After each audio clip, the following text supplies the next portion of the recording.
First things first, we're joined by FS1 NBA analyst Christopher Broussard. Hey, What's up, Chris. man? What's up, man? Nice to see you. Great to be here as always. Welcome back, man. Thank you. Thank you. Chris, let's talk some Boston Celtics. When the Celtics saw Kyrie Irving and Al Horford walk out the door this offseason, a plan was put into place. Be in the running to land six-time All-Star Anthony Davis. And when that plan fell through, they moved to Plan B. Be in the running for Kemba Walker and Enes Kanter. But if you ask Boston's GM, Danny Ainge, the man, they had their eyes set on Kemba and Kanter since day one. Take a listen. Our plan A was Kemba Walker and Enes Kanter. And we're very fortunate that they chose the Boston Celtics. And very excited about what they bring in many facets of the game, but also as people.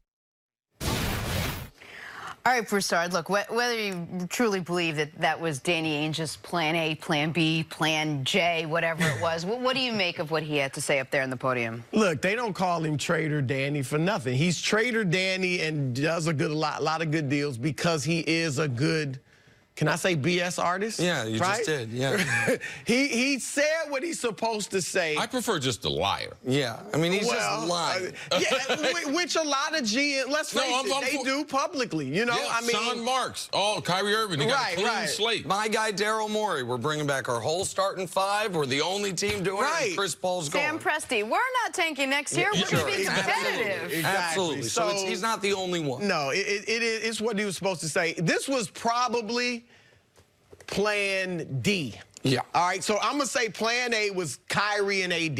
Yep. Okay? I'm going to throw in a Plan B or B that most people might not have thought about. He probably thought about, let me see if we can keep Kyrie, maybe he can convince KD to come. Okay? Sure. And then Kyrie and Al Horford was playing C. Yes, got to keep Horford, and now well, then in that case, then Plan D is even once Kyrie leaves, keep Al Horford. Right. Even when we all thought Kyrie was leaving, we thought that Al Horford was going to stay. Right. So this is whatever. Like you said, it might have been Plan J. All right.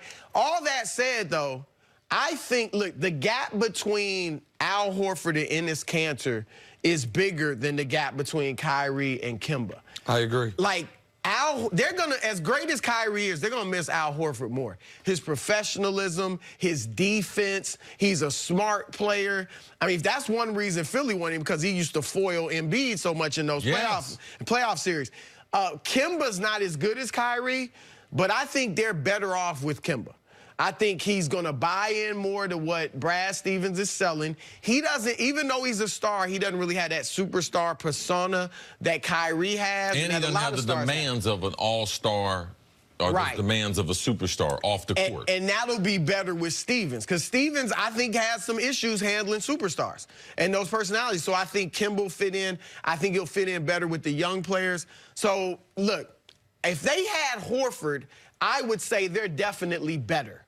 I wonder now, just because they lost Al, but I do like them better with Kemba than Kyrie. Listen, I think everyone at the table agrees Kyrie's a better player than Kemba, but it's relatively close. And because all the reports trickling out of Boston, and it seems like more are coming, is that Kyrie was even more of a problem within that organization than has been reported. That he was so out on everything, Brad Stevens, young players, Danny Ainge, and he was out before Christmas, is what it seems like, as far as mentally out. It maybe explains, Jenna, the point you kept making all year, which is, how can Kyrie's numbers individually be so good, yet they win so much more without him? That the other guys were relieved when he was not out there, when he was not playing. So I can buy the Kemba at 85% of Kyrie's ability, but 0% of the Kyrie drama is an upgrade. But Enes Kanter is not part of anyone's Plan A for anything in the NBA in 2019.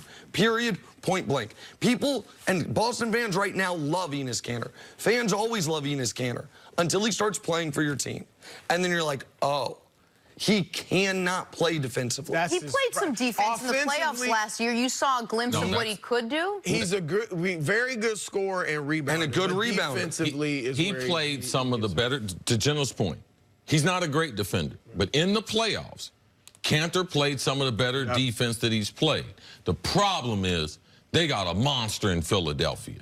Now, unless they're going to move Philadelphia somehow to the West, and they weren't going to ever have to face them, like to be able to get to the finals, I could understand potentially signing him as a guy in the meantime. All right, he's not going to be a main guy, but in the meantime, until I get my guys, I can have some serviceable pros like Kanter on the roster, because Joel Embiid is going to eat him up. Joel Embiid can get whatever numbers that he wants to get. I'm talking about he can have a full belly, he can have a stomach ache, he can have a back spasm. Like, he can get what he wants against Kanter. So thinking that this was the plan A, I just don't make myself go to the press conference and tell that type of lie. I try to put something else around it compared, because Kanter, watch Kanter's eyes twitch when he says, he knows it. That's the plan A. He wants to not lie. Listen, Kanter's an honest guy. Absolutely. I mean, he really until he starts talking about my man Nick's hair. No. And he was funny. It was well done by Enes Kanter there. I got no beef with him in that regard.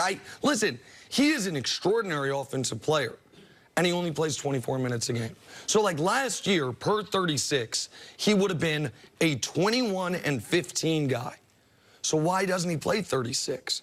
Because he might be the worst defensive big in basketball. A half dozen games in the playoffs notwithstanding. But for Boston, listen, Boston, you opted out of trading for Kawhi Leonard because you had a bigger plan in store. You opted out of multiple moves because Anthony Davis was your white whale. Anthony Davis and Kyrie pairing was your ideal pairing.